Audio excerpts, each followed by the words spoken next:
मंदिर चढ़ावे और दान चोरी का मामला जो है वो यूपी सरकार या यूं कहें बीजेपी के लिए एक बड़ा सिरदर्द बन चुका है। विपक्ष ये आरोप लगा रहा है कि ये कोई छोटी मोटी चोरी नहीं है बल्कि 200 करोड़ का घोटाला है। इस मुद्दे पर हमारे साथ बात करने के लिए हमारे पॉलिटिकल एक्सपर्ट हैं प्रोफेसर शिवाजी सरकार जी। शिवाजी सरकार जी, जिस तरह से ये अयोध्या क्योंकि हिंदुओं का आस्था का प्रतीक है और उसमें चोरी का मामला, ये जो मंदिर है जो बीजेपी के लिए एक बहुत बड़ा जैसे कहते हैं एक मुद्दा था और उसे ये अब भुनाती भी रही है कि हमने अयोध्या मंदिर, उसी में दान चोरी का मामला और विपक्ष तो कह रहे हैं कि ये घोटाला है 200 करोड़ का। देखिए, कोई भी प्रोजेक्ट अगर राजनीतिक होता है ग्रेजुअली जो धार्मिक भावना है उससे कट जाता है। तो यहाँ भी हमें यही देखने को मिल रहा है कि जो कुछ भी सारा कुछ हो रहा है वो सब कुछ जो है धार्मिक भावना से कटके हाँ, वो एक दूसरी ओर जाने की कोशिश करता है। देखिए, सारा अगर आप देखें, ये बातें तो सिर्फ आज से नहीं है। 90 के बाद से ऐसे जो एलिगेशंस हैं, कई बार ये लग चुके हैं। एक 2014 तक 1400 करोड़ रुपए जो राम जन्मभूमि न्यास का था उसका जमा हुआ। उसके बारे में अशोक सिंघल जी ने भी बात किया था। उसके बाद उनकी अचानक मृत्यु हो गई। और वो मुद्दा आज भी लोग पूछते हैं कि वो 1400 करोड़ रुपए गायब हुए हैं। ऐसा नहीं है कि ये पहली बार कोई ऐसी घटना घट रही है। ये घटना कहीं ना कहीं कुछ ना कुछ इसमें घटता रहा है। और आज तक कोई उसकी अकाउंटिंग जो नहीं देता, मुझे नहीं मालूम कि किसी तरह का पूरी पूरी जो ये जो कलेक्शंस होते हैं उसकी अकाउंटिंग पूरी पूरी जनता के सामने लाई जाती है कि नहीं। पर वहां से धन का आप कह सकते लीकेज की बातें कई बार पहले भी कह चुके हैं। और जो बातें कहा है वो बातें लोगों ने, अंदर के लोगों ने, जो न्यास के लोग हैं या संगठन से जुड़े हुए लोग हैं, उन्होंने ही कहा है। इस बार का जो बात है ये एक थोड़ा सा आप कह सकते हैं दूसरे तरह का है। ये कह सकते हैं कि जो लोग थाली में जो लोग डालते हैं या गुल्लक में जो पैसे डालते हैं ये उससे संबंधित है। ये रोज जो भी जो आता है वहां जब मूर्ति के सामने जाता है कुछ भी करके वो भी पैसे डालता है।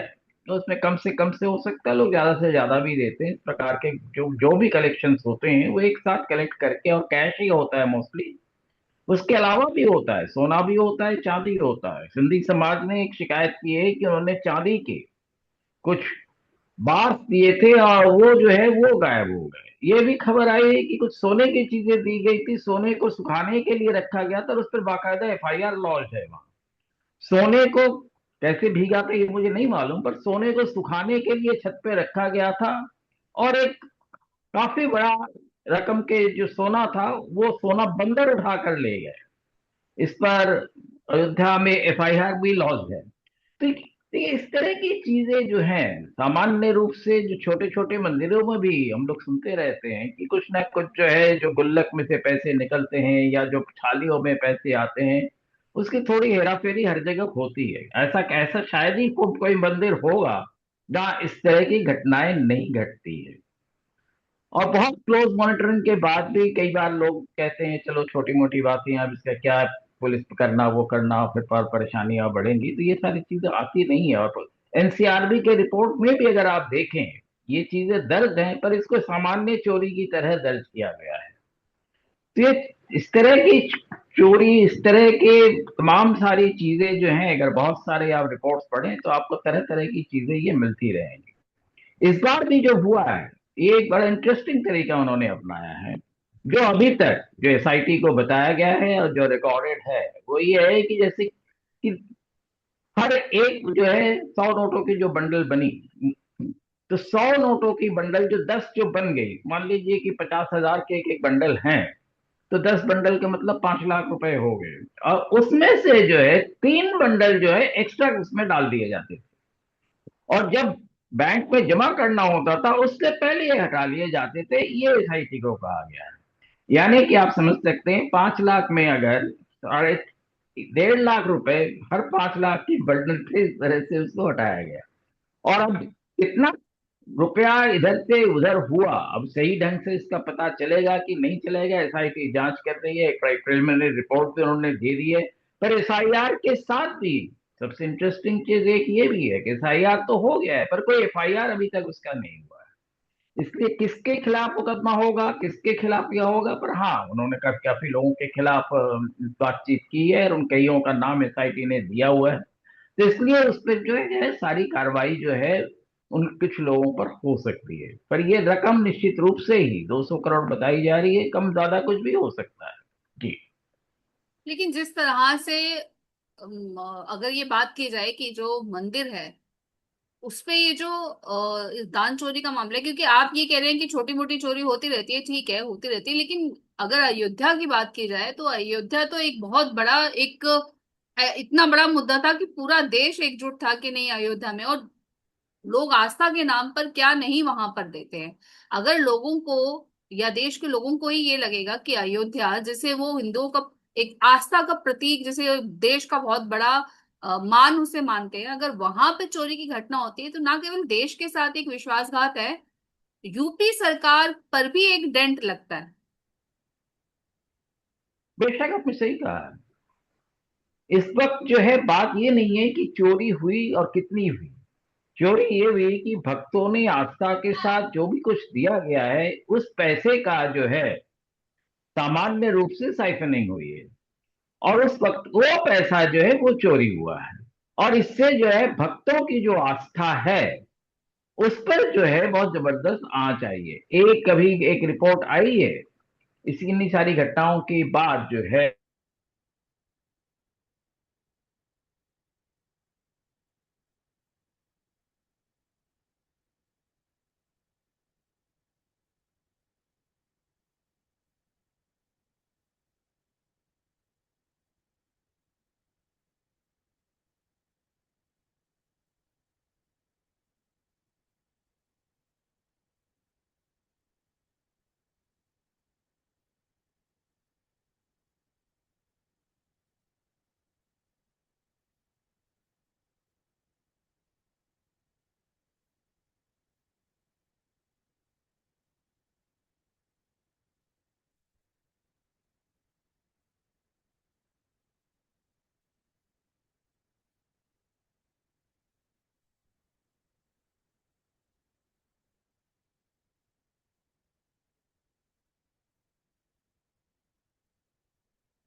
जी सर, वहीं से आप स्टार्ट करिए, एक रिपोर्ट आई है। हाँ, अभी जो है अभी जो एक रिपोर्ट आई है उसमें जो ये सारी जो आप कह सकते हैं बेसिक एक न्यूज रिपोर्ट है, क्योंकि ऑथेंटिकेटेड बहुत नहीं है, कि इस घटना के बाद से जो है जब सारी सारी चीजें जो हुई, जो लोगों का आना है यानी जो फुटफॉल है वो कम हो गया। तो शायद जिसने भी ये खबर दी है वो यही इंडिकेट करना चाहता था कि इस तरह की घटना के बाद लोगों के आस्था को चोट पहुंचने की वजह से लोगों ने वहां आना कम कर दिया। ये आपने जो कहा और ये जो बात है दोनों मिल रही है। पर सवाल ये है कि राम जन्मभूमि का इतना बड़ा व्यवस्था है और इतना बड़ा जो मंदिर बना है उसके भी कई तरह के प्रश्न उठते रहे हैं, कितनी बड़ी मंदिर बननी चाहिए नहीं चाहिए, आस्था का मंदिर है। दूसरा बार बार सवाल उठता है कि रामलला की जो पुरानी जो छोटी सी मूर्ति थी वो तो दिखता ही नहीं है, और दूसरी तरह का एक मूर्ति बना दी गई। इस तरह के कई प्रकार के सवाल है, और पैसा आने के साथ साथ जो है तमाम तरह की कई तरह के और भी, ऐसा नहीं है कि पहली बार ही कोई इंडिकेशन आया है, इससे पहले भी बहुत तरह की बातें हो चुकी हैं। तो ये सारी चीजें जो है प्रश्न आ रहा है कि ये चोरियां कैसे हुई, और जिन पर आस्था व्यक्त किया गया, जो नोट गिनती कर रहे थे, यही कहा जा रहा है कि उन्होंने इसी चुरा ली है। कुछ लोगों का कहना है कि वो अकेले नहीं है, उसके साथ और भी लोग हैं। ये सारी अलग अलग चीजें हैं जिसका कोई पुख्ता सबूत अभी नहीं है। पर सवाल एक चीज है कि अयोध्या मंदिर के पास आज 5.5 से 6 हजार करोड़ रुपए कहा जाता है वहां इकट्ठा हो चुका है। और उसके बावजूद सीसीटीवी से जिस तो व्यवस्था की गई, बीच कहा गया उसको हटाया भी गया, फिर से उसको लगाया गया, इन सारी चीजों से ये प्रमाणित हुआ है कि ये जो साइफनिंग हो रही थी वो हो रही है। पर सवाल है कि क्या इस प्रकार की जो व्यवस्था हो रही है, और राम जन्मभूमि के पास और पूरे जो तीर्थ व्यवस्था है वहां की जिसको है पूरी, उनके पास जब इतने धन आ चुका है, मंदिर बन चुका है और भी चीजें बन चुकी हैं, तो उसके बाद उनको और कितने पैसा रोज चाहिए, और इसमें हेरा फेरी करने की क्या जरूरत? क्या ये हेरा फेरी नहीं रुकना चाहिए? कई बार कई तरह की जो है इस पे बातचीत हुई है, और यही देखा गया है कि किसी न किसी तरह से जो है किसी न किसी रूप में वहां से जो है पैसे की जो साइफनिंग है वो हो रहा है। अब उस पर एक सुझाव आया है, कुछ भक्तों से ही सुझाव आया है कि आखिर कहीं ना कहीं जब इतने पैसे आ चुके हैं और भक्त जो पैसे देते हैं वो अपने सामर्थ्य के हिसाब से कई बार अथाह भी दे जाते हैं, क्या इस प्रकार के दान देने की जरूरत है? ये प्रश्न आया है, क्योंकि हिंदुस्तान का अगर आप देखें पूरे मंदिर की जो व्यवस्था है, जो स्टडीड रिपोर्ट्स हैं उसके हिसाब से 3 लाख करोड़ के ज्यादा की व्यवस्था है। उसके अलावा जो है करीब 40 हजार के आसपास जो है, जैसे दुर्गा पूजा और इस तरह की जब बाकी बाकी पूजाएं होती हैं उनकी अलग व्यवस्थाएं हैं, वो अलग अलग तरह से आता है। ये एक बहुत विशाल धन है, और ये धन कोई किसी व्यक्ति का धन है। बार बार ये कहा जा रहा है कि भक्तों ने दान दिया है, इसकी क्यों ऑडिट की जाए, क्या जरूरत है, जिसने जो चाहा दिया, जो चाहा हुआ। ये बहुत बार बार कहा जाता है, और लोगों का एक वो है कि कितनी वहां पे हो गई तो हो गई, इसकी इतनी बात करने की क्या जरूरत है। तो सवाल ये नहीं है कि हो गई तो हो गई या किसने की, इसकी भी प्रश्न नहीं है। प्रश्न ये है जो भी धन दिया जा रहा है वो देश का धन है, जनता के गाड़ी पसीने का धन है।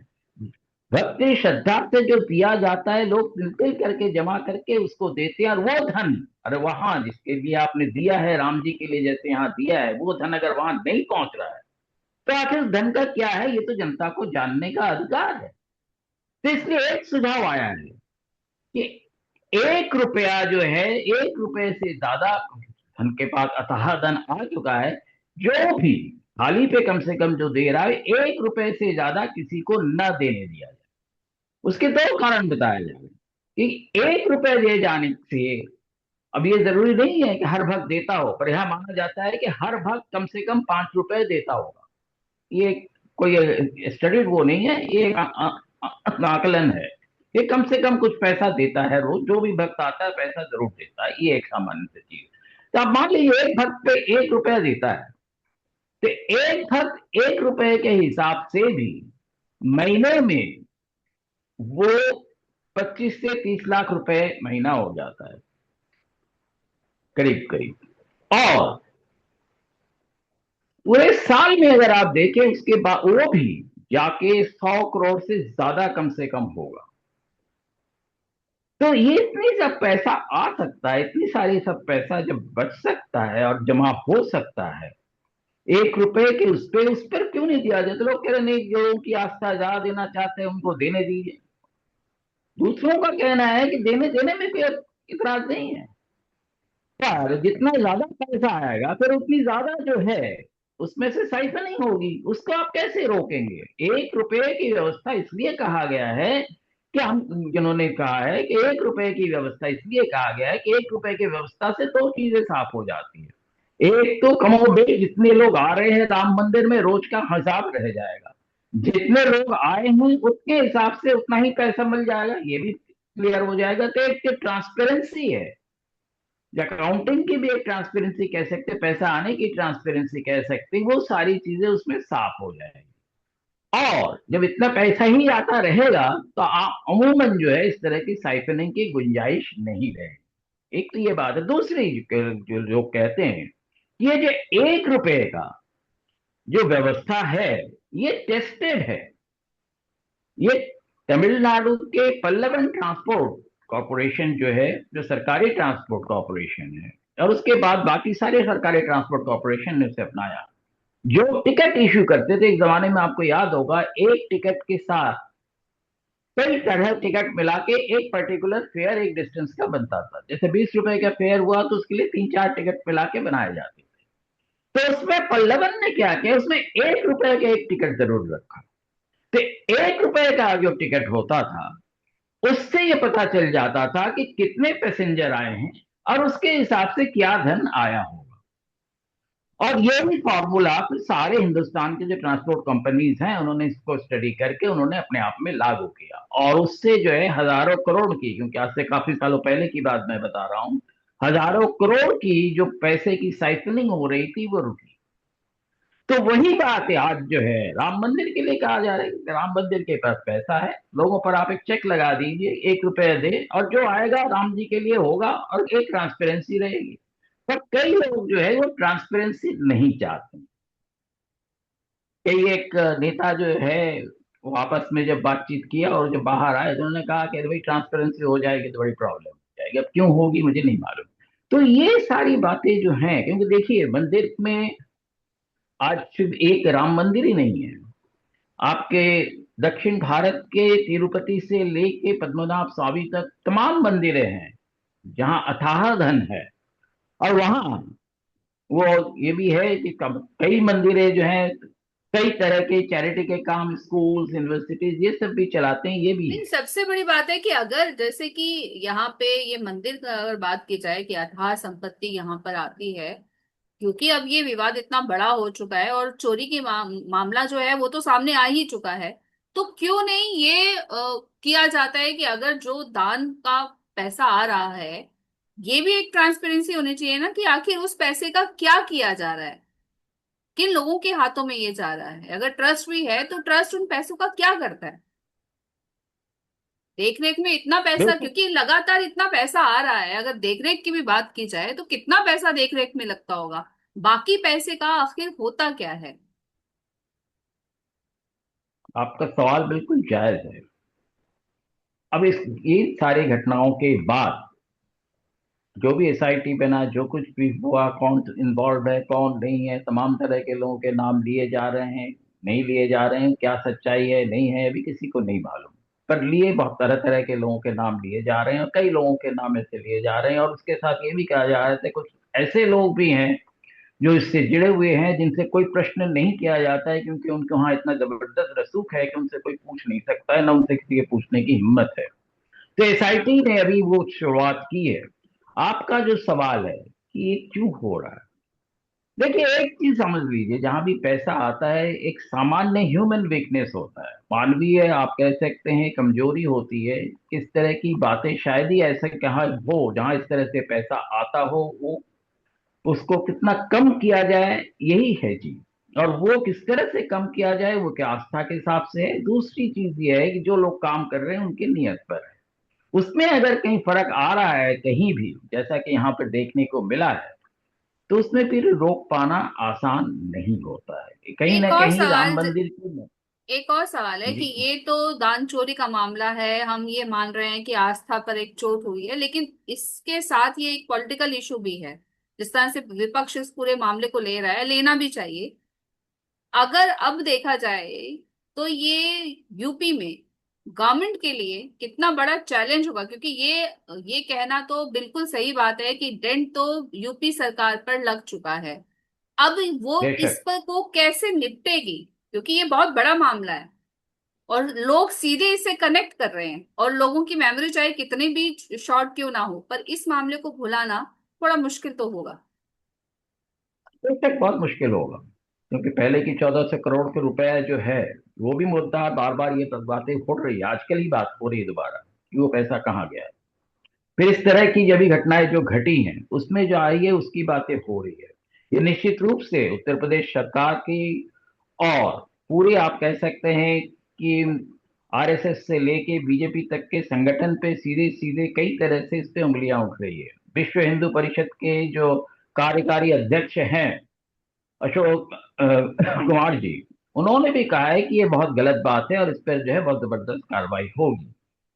इससे उनका सीधे सीधे कहना है कि इससे निश्चित रूप से ही संगठन के जो एक साख है उस पर आ जाएगी। तो ये सारी बातें कहना सही है, पर सवाल है कि उत्तर प्रदेश सरकार की इसमें सीधी सी जिम्मेवारी है, क्योंकि उत्तर प्रदेश सरकार हो चाहे केंद्र की सरकार हो चाहे पूरी जो राजनीतिक व्यवस्था जो है इस वक्त, वो सारी व्यवस्था जो है राम जन्मभूमि के आस्था से जुड़ी हुई है।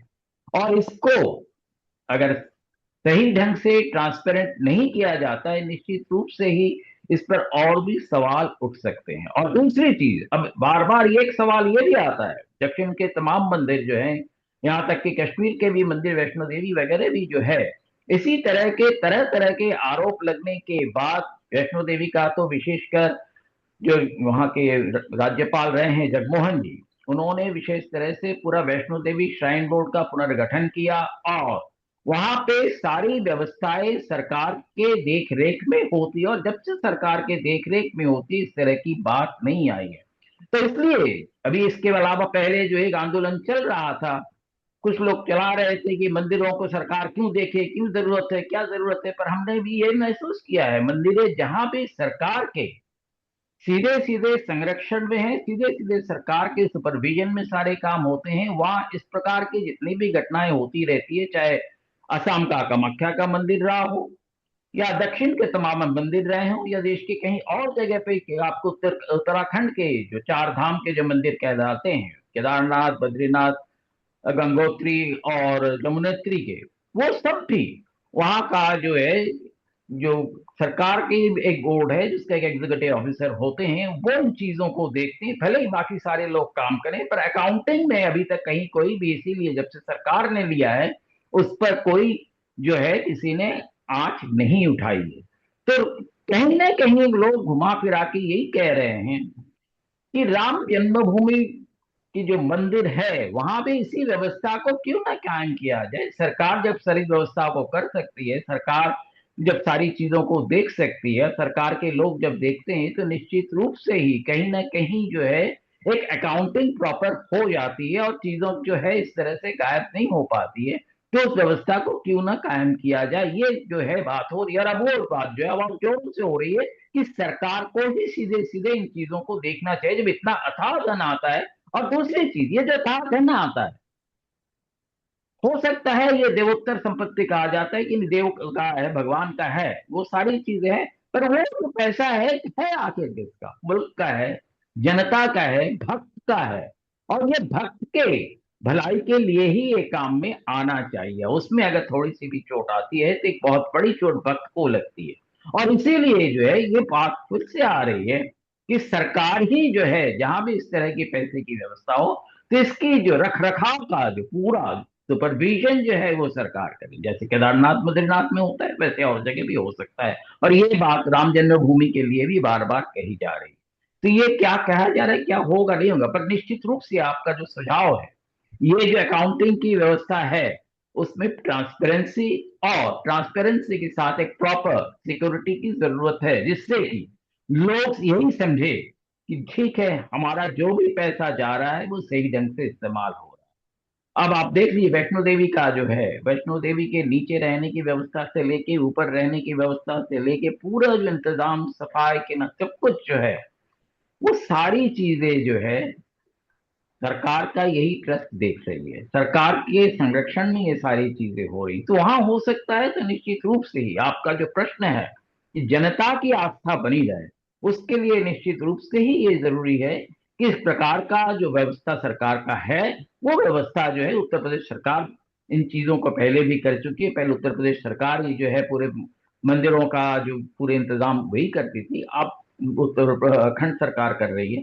तो उसी प्रकार से आज जो है कोशिश करनी यही चाहिए कि इस तरह की व्यवस्था हो कि राम जन्मभूमि में भी लोगों की आस्था बनी रहे।